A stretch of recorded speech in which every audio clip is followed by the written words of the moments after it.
toddobaadkii hore dowladda Soomaaliya waxay magaalada London ku soo bandhigtay xogta laga helay sahankii shidaalka ee laga sameeyay Soomaaliya intii u dhaxaysay sanadihii 2014 ilaa 2016. Sahanka waxa isaga dambeeyay labada shirkadood ee kala ah Soma Oil and Gas iyo shirkadda Spectrum. Sahanka ay sameeyeen waxa uu ku kala duwanaa heerka badda salkeeda ee laga sameeyay sahaminta. Labadan sahan waxay sheegeen in fursadda Soomaaliya shidaal looga heli karo ay aad u sarreyso, waxayna ilaa haatan arkeen rumaagii shidaalka. Sida lagaga dhawaaqay magaalada London, tartanka shidaalka Soomaaliya waxa ay rasmi ahaan u dhacaysaa 7 bisha November ee sanadkan, iyadoo isla markaaba loo sheegi doono shirkadaha guuleysta. Waxaa xigi doonta saxiixa heshiisyadan oo dhacaysa ugu dambeyn 9 bisha December ee sanadkan. Heshiisyada la saxeexana waxay rasmi ahaan bilaabanayaan 1 bisha Janaayo 2020. Haddaba su'aalaha u baahan isweydiinta ayaa ah maxay dowladda Soomaaliya soo bandhigtay toddobaadkii hore? Xilligan ma ku habboon tahay in la bixiyo qandaraasyada sahaminta shidaalka? Haddii ay ku habboon tahay, maxaa loo baahan yahay ee tallaabooyin ah in la sameeyo ka hor bixinta qandaraasyada? Haddii aysan ku habboonayn, maxay tahay sababtu? Waxa kaloo aan barnaamijkan galka baarista ku eegi doonaa waa maxay saamiga ay dowladda Soomaaliya soo jeedisay inay ku bixiso heshiiska qaybsiga khayraadka ama Production Sharing Agreement ee ay gelayaan dowladda federaalka iyo shirkadaha tartanka ku jira. Su'aalahan iyo kuwo kale waxaan hordhigay wasiirka Batroolka iyo Macdanta Cabdirashiid Maxamed Axmed oo hogaaminayay wafdigii dowladda Soomaaliya ee toddobaadkii hore xogta khayraadka Soomaaliya ku soo bandhigay magaalada London. sababta intaan u nimid waxay ahayd inaan soo bandhigno sahamo laga qaaday badda Soomaaliya sanadkii 2013 ilaa 2015. taasay ahayd sababtaan u nimid. waxaan shirkadaha usoo bandhignay awoodda iyo ilaahay wuxuu resourciga aan haysano. marka cidii danaynayso waxaan rabnaa inaan waa road show maanta London aan ku qabanay. waxaan rajaynayaa inaan laba magaalo kale waaweyn aan ku qabanno sidaas oo kale si aan adduunka ugu soo jeedino maalgashiyaasha caalamiga si ay u maalgashtaan Soomaaliya. dowladda maalmaha aad sheegaysid oo la leeyahay sidaa lasoo gudbinaya waa tentative days, macnaha maalmo oo aan leenahay waad fulin kartaan, laakiin haddii ay noo fuli weyso la sababtoo ah baarlamaanka waxaa naga yaala sharcigii batroolka oo dib u eegis lagu sameeyey kaasan soo bixin waxma samayn karno. waxaan rajaynayaa sessionkan inta uusan dhammaanin inuu naga dhammaado sharcigaas haddii la yidhaahdo kadibna aan galno muxuu ahaa maalmahaas waxaan ku aasinay maalmaha baarlamaanka uu dhameeyey sharcigaas dhameeyey kadibna annagoo sharciga haysana inaan gali karno proceskaas kale. laakiin imise shirkadood baa muujiyey inay danaynayaan inay ilaa hadda wax shirkad oo hayna male. waxay ahayd bandhig guud cidii danaynaysa dib ay waxay ula soo xiriiri doontaa shirkadii noo haysay muxuu ahaa daraasadda oo shirkadaas waxay u mas-uul ka tahay inay ciddii lasoo xiriirtaba inay si detail u tusto meeshay danaynayso kadibna ay wixii soo daba markaas arkeena. haddaba ka sokow jawaabaha uu bixiyo wasiirka waxaa jira su'aalo kale oo u baahan jawaabo in loo helo. waxaa jawaabo u baahan dowladda Soomaaliya dadweynaha ma u sharaxday dhammaan tallaabooyinka la qaaday ilaa haatan iyo intii uu socday shirka London. su'aalahan waxaan weydiiyey mid ka mid ah khubarada ugu aqoonta badan arrimaha shidaalka ee Soomaalida, isla markaana u soo shaqeeyey wasaaradda Batroolka iyo Macdanta muddo dheer ilaa laga soo gaaro bishii aynu soo dhaafnay ee Janaayo oo uu xilkaasi iska casilay. Jamaal Qaasim Mursal waxa uu qoraal uu sameeyey uu uga digay dowladda Soomaaliya inay xilligan bixiso qandaraasyada. waraysiga aan la yeeshay Jamaal Qaasim Mursal waxa uu ku sheegayaa in wax yar ka hor shirkii London ay dowladdu wax ka bedeshay qiimaha ay ku bixinayso saami qaybsiga shidaalka. Jamaal oo ku sugan London waxa uu marka hore sharaxayaa waxa ka dhacay magaalada London ee lagaga hadlay shirkii khayraadka Soomaaliya. Background marka aad galowdid waxaad commitment ayaa samaysay. waxaad samaysay oo ah in aad diyaar tahay. waxaad samaysay in maxay ahayd prestationada iyo wax oo dhan waan arkay waxaana waa dhageystay inaan arkan uma baahna xataa ka hor baaba ogaay waxa meesha Background waxa uu yahay iyo waxa la qabanayo. auctionka ayaa furmay, license round tabeelayaasha meesha ku qoran waad aragtay, prestationada waad aragtay. waxa meesha loo joogo ma aha datadan dad tusinay. obviously waa ku jirtaa in datadii maxay ahayd mar labaad la sharxo prestation laga jeediyo, laakiin muhiimaddu maxay tahay dawlad marka ay Background furto waxa loo heshiiyeynaa maxaan ku yiraahdaa shirkaduhu waxay uga fadhiyaan dhowr qodob. hal inay meesha ka cadayso maxay ahayd sharciyadeedii. horta inay meesha ka cadayso inay furtay Background inuu furan yahay, tartankii inuu furan yahay inay meesha ka cadayso. waxaa laga rabaa inay meesha ka cadayso inay ka samayso block delineation wax la dhaho oo ah blockyadii oo la gadaayay inay dhahdo bloggaas ama xirmadaas meeshaasay ku taallaa xirmadaas meeshaasay ku taallaa xirmadaas meeshay ku taallaa cabirkeedu waa intaas tiina meesha waa laga sheegay oo blogyadii waa delineation lagu sameeyey waxaa kaloo laga rabaa sharciga fiscal terms oo ah maxaan ku idhahdaa fiscal terms waxaa la yidhi waxyaalaha lacagaha ah oo dawladdu meesha ay lacagta ka hesho ah fiscal termkaas ayaduna waa laga rabaa inay meesha ka caddayso which oo ay ka caddaysay already waana la gudbiyey waxaa meesha kaloo laga rabaa tender document wax la yidhahdo documentkii applicationadii wixii lagu samayn lahaa agaasimigooda meesha jooga oo presentation laga soo samey la sharxay shirkadihii qaabkay usoo marayna la sheegay laga bilaabo marka ay shirkaas uu dhamaaday waxa furan applicationadii in lasoo gudbiyo waxaana loo sheegay shirkado inay la xiriiraan spectrum oo ay meesha kala soo baxaan already waxaa bilowday in maxay ahayd applicationadii lasoo buuxbuuxiyo fiscal termkii lagu soo waxeeyo petroleum lowgii waxaa la gudbiyey 2008 kii ahaa la gudbiyey ayadoona weliba kii kale la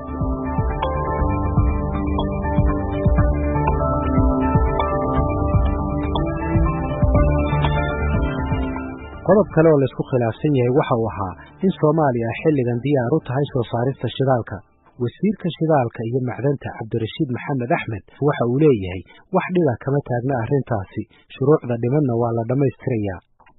kaba soo qaad in sida ay ku hirgaleen oo 1 bisha Janaayo 2020 ay hawshu bilaabanto waxa loo gudbinayaa golaha wasiirada si ay u ansixiyaan golaha wasiirada ka sokow ma kula tahay in loo gudbiyo dad madax banaan oo eega guddi madax banaan oo darso aqoon yahana ama baarlamaankaba baarlamaanka wuxuu naga yaala dib u eegis sharciga batroolka kaasoo aan soo dhamaanin horta cid wax taaban karta male marka koowaad wasaaradda batroolka iyo macdanta iyo hay'adaheeda la aasaasi doono ayaa mas'uuliyadda guud wadanka u qaaday inay hantidan u ilaaliyaan isla markaana jid sax ku bixiyaan haddaad leedahay dad madax banaana la keenaya dadka madax banaan aniga ma arko dad madax banaan sabab loo keeno oo wasaaraddii awoodeedii ayaad leedahay cid kale hala siiyo marka wasaaradda awood u leh inay wax bixiso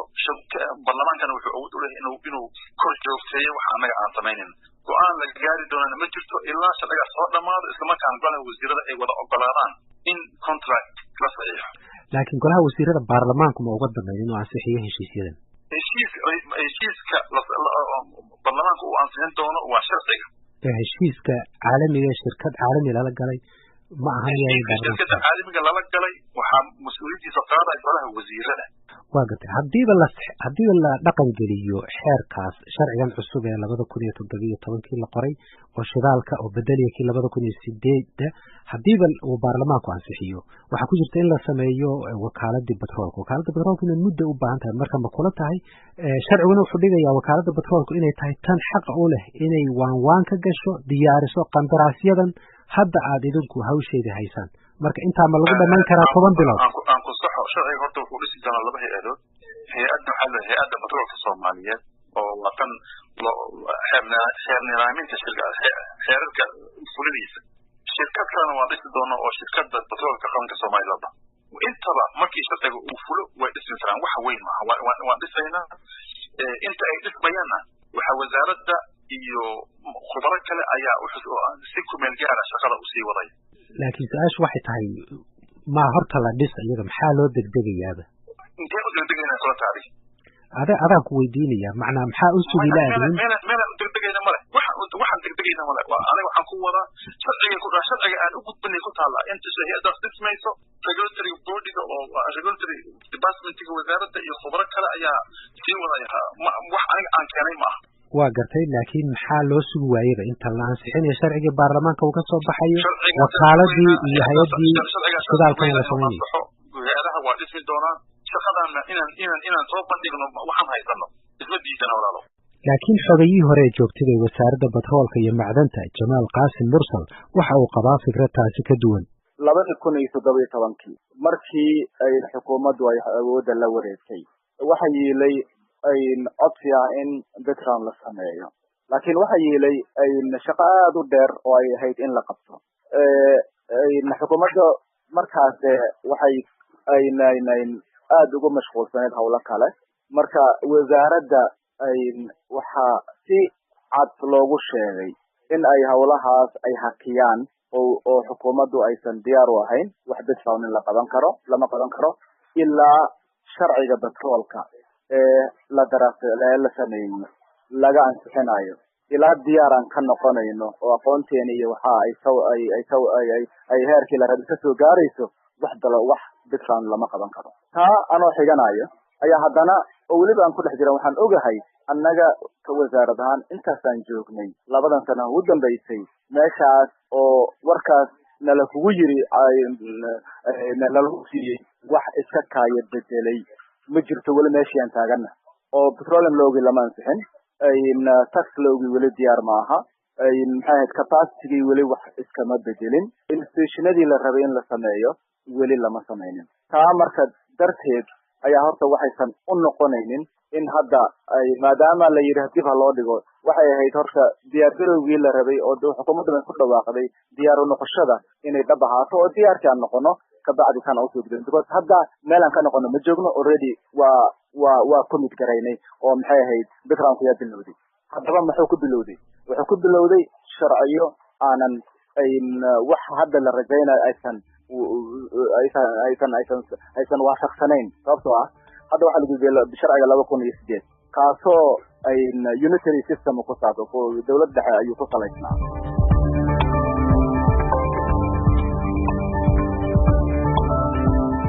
su'aalo kale oo la isweydiin karo ka hor bixinta qandaraasyada ayaa maxaa laga yeelayaa xaaladda amni iyo tan siyaasadeed ee dalka bishii Juun ee sanadkii hore magaalada Baydhabo waxaa heshiis ku gaaray dawladda federaalka iyo maamul goboleedyada heshiiskaasi waxa uu dhigayay in dawladda Soomaaliya ay yeelato saami dhan 55% maamul goboleedka laga soo saaray shidaalkana 25%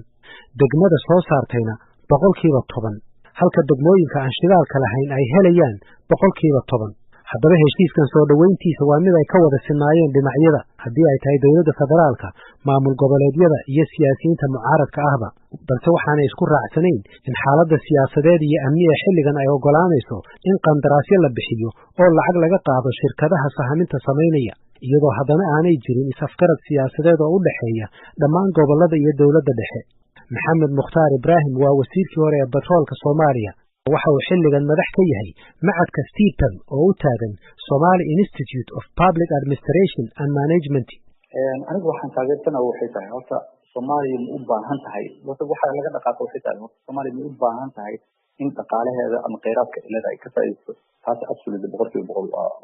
waa taageersanahay waxaan marka kale taageersanahay waxay tahay si aan kaga faa'iideysano annaga dhankeena waxba soo jiro dhanka kalena waxay jirto shirkadaha caalamka imaanaya waxba jiro mas'uuliyada jiro annaga dhankeena marka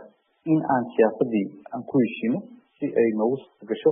in ay dadka Soomaaliyeed isku qabsan ama dhibaato ay sameeyaan shuruucdii loo baahnaa ilaan hadda waxaa jirta baarlamaan federaal waxaa jirta baarlamaan state ay leeyihiin inaan marsino hay-adihii naga maqnaa agency naga maqnaa ee hawshan u qaabilsanaa waxaan u soo qaaday amaana hay'adda bay'ada hay'adda nidaamka shidaalka shidaalka Soomaaliyeed أنا وحياته اللي صدبت وها هوشن كمان لها إن الديار إذا أيضا معنا ولقى مبارمان سيدو كله بس أطفال له أو كفتله ووحن مامورنا إلا هذا أيضا ولقى مبارمان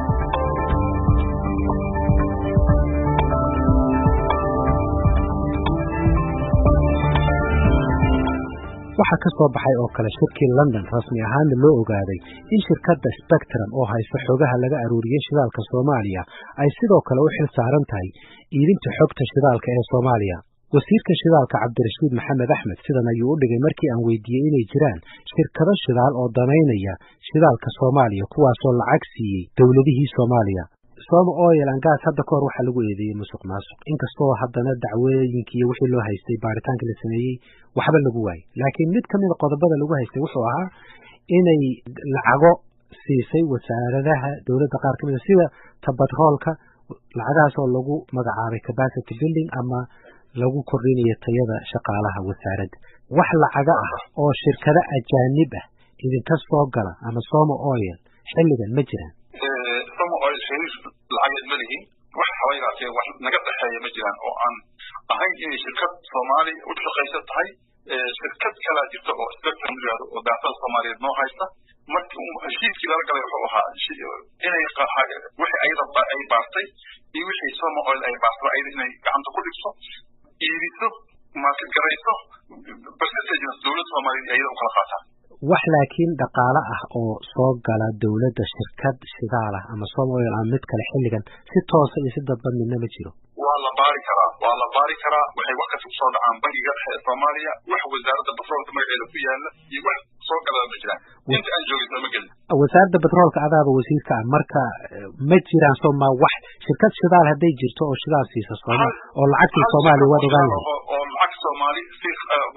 hadda ma jirto way maxaad ka wadaa spectrum baa noo iibinaysa qaybteedana siinaysa waxaan u maleeyay inaad tiri waa la tartansiinaya shirkadaha dhan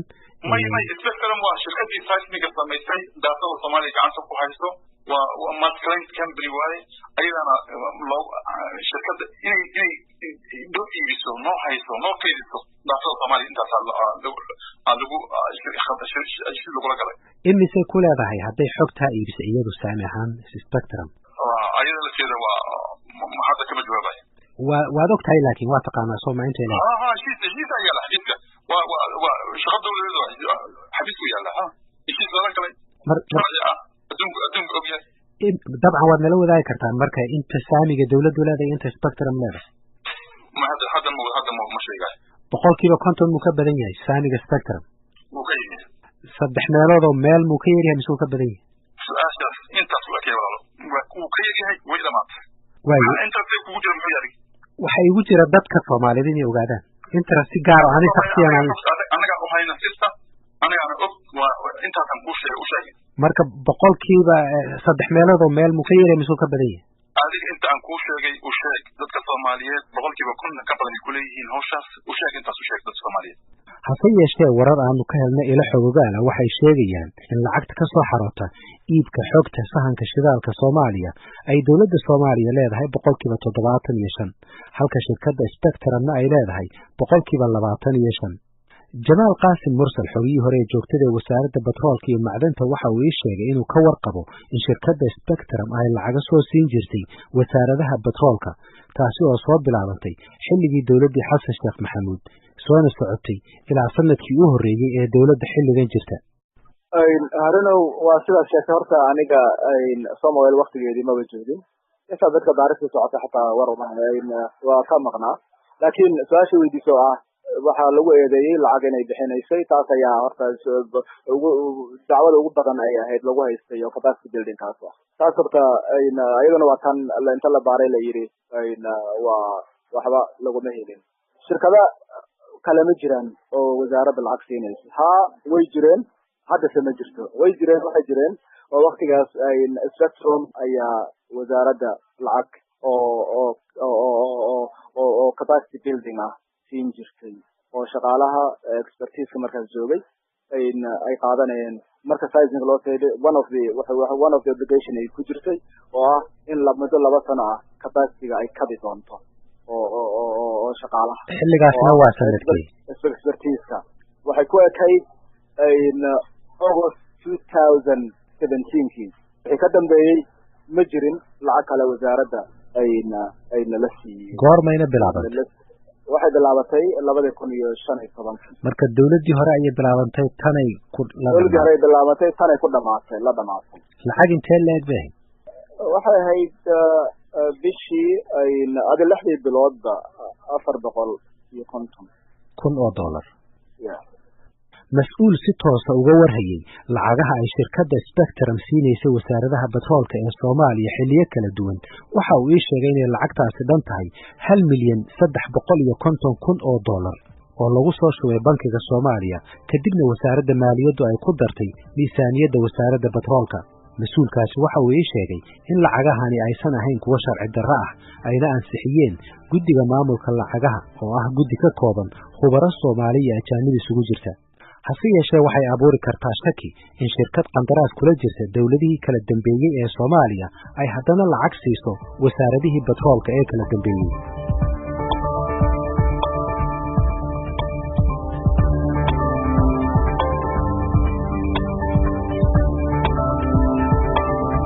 dokumentiyada uu helay galka baaristu waxay muujinayaan in saamiga ay dawladdu ku talisay inay ka qaadato qaybsiga shidaalka uu u dhaxeeyo 54 ilaa 66 boqolkiiba iyadoo ay ku xiran tahay baaxadda ceelka iyo qiimaha shidaalka. galka baarista waxaa loo sheegay in khabiir ajnabi ah oo bishii hore tegay magaalada Muqdisho dawladdana kala taliyay arrimaha qiimaha iyo diyaarinta saamiga uu qoray 27kii bishii Janaayo in saamiga ay Soomaalidu bixinayso uu yahay mid yididiilo leh oo ka jaban saamiga ay qaataan wadamada caalamka qaarkood inkastoo haddana uusan ahayn kan ugu hooseeya marka loo eego wadamada kale. waxaa kale oo qoraalkiisa uu ku sheegay khabiirkaasi in shirkadaha qandaraaska loo saxeexayo saxeexii kastaba ay dawladda Soomaaliya ka qaadi doonto $2 milyan oo dollar. lacagahaas oo la qaadi doono marka uu dhaco saxeexa heshiiska oo ah 9 bisha December ee sanadkan. Jamaal Qaasim Mursal dhibaatada dhacday waxay tahay oo anigaan ogahay oo cidna kalena ay sii sheegaynin in muddo hal sano gudaheeda muddo 2 sano bil ka yar gudaheeda qof ay shakhsi kale la soo hayar gareeyay oo la keenay B1 la dejiyay fiscal termkii oo yiilay oo hore u jiray oo dhan meel la iska dhigay mid cusub la soo saaray midkaas cusubna ka hor intaan dadka la qadin lagu faafiyay website oo la leeyahay Soomaaliya hadda waa the most attractive waxay haysataa kan ugu fiican oo ugu hooseeya wadamo badan oo ka hooseeya ay kaalaya waa most attractive marka meesha marka dhibaatada ka jiraysa waxay tahay marka wadan anagoo kala ah oo rights uu bixinayo oo license uu bixinayo oo fiscalkiisa uu yahay noocaas macnaha waxaan bixinaynaa we giving away wax badan oo isteegeena ayaan bixinaynaa marka labada analysis la isku sameeyo analysis asaga uu sameeyay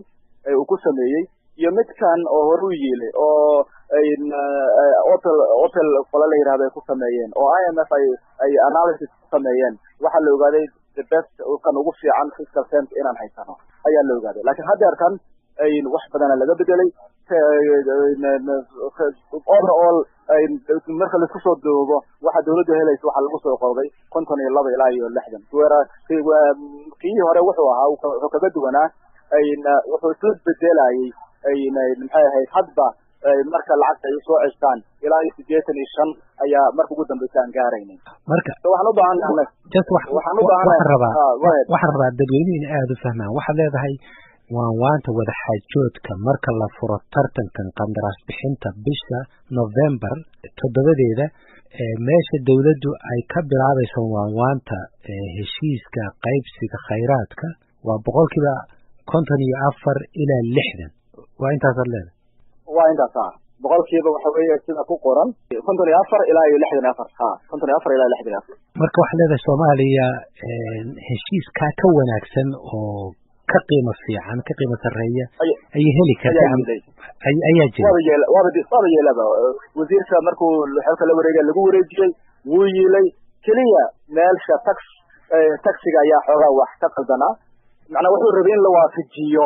sharciga taxiga oo aan markaas jirin marka waxay ahayd in lala sugo sharciga taxiga tax lawga sharciga anshuuraha iyo sharciga batroolka in lala sugo markaas bacdi la waafajiyo wixii tax wasaaradda finance ayaa u qaabilsan wasaaradda maaliyadda u qaabilsan la isku raaco ka bacdi taas lagu waxeeyo lagu sameeyo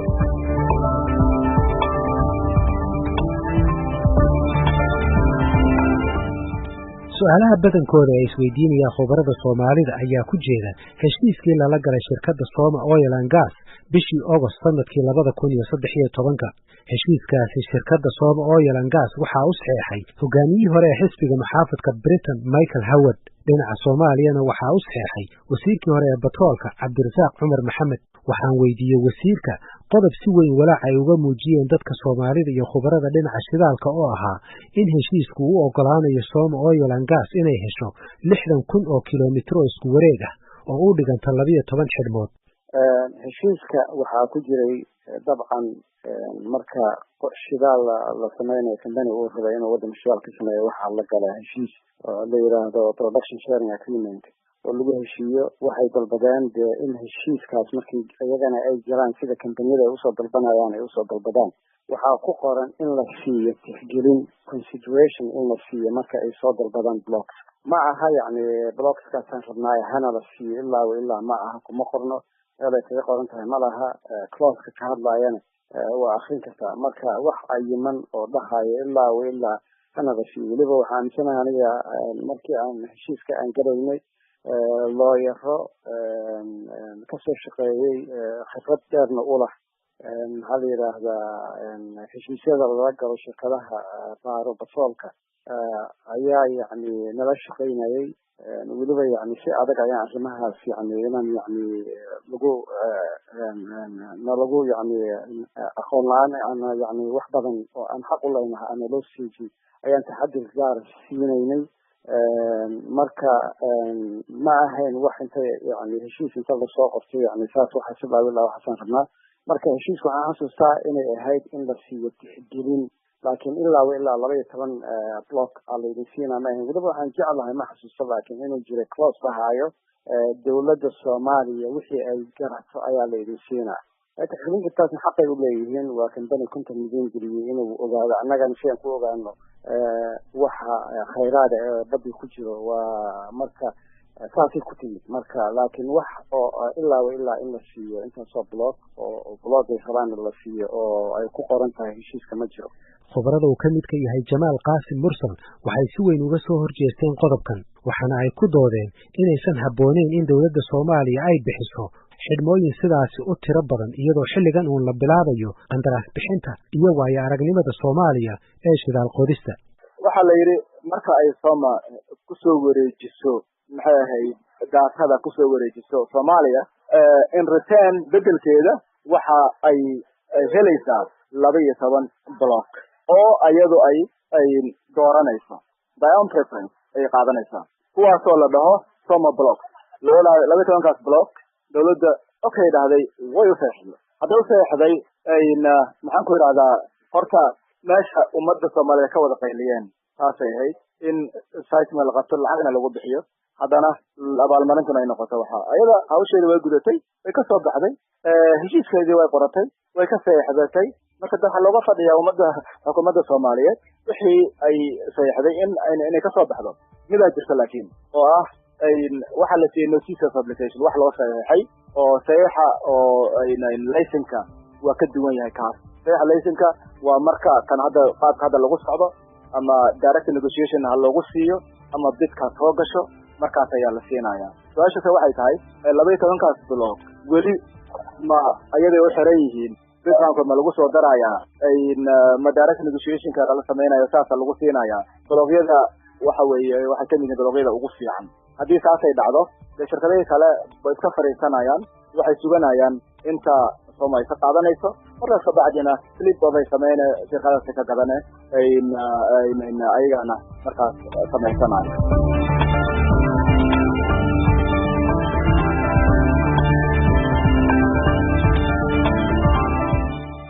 walaaca ay qabaan khubaradu waxa uu yahay haddaba inay Soomaaliya gasho heshiis muddo dheer oo aysan ka bixi karin waxna laga bedeli karin wada xaajoodna aan dib looga gali karin khubaradu waxa uga digeen dawladda Soomaaliya inay taxadar weyn ka muujiso qaabka ay ku galayso heshiisyadan shidaalka lagu soo saarayo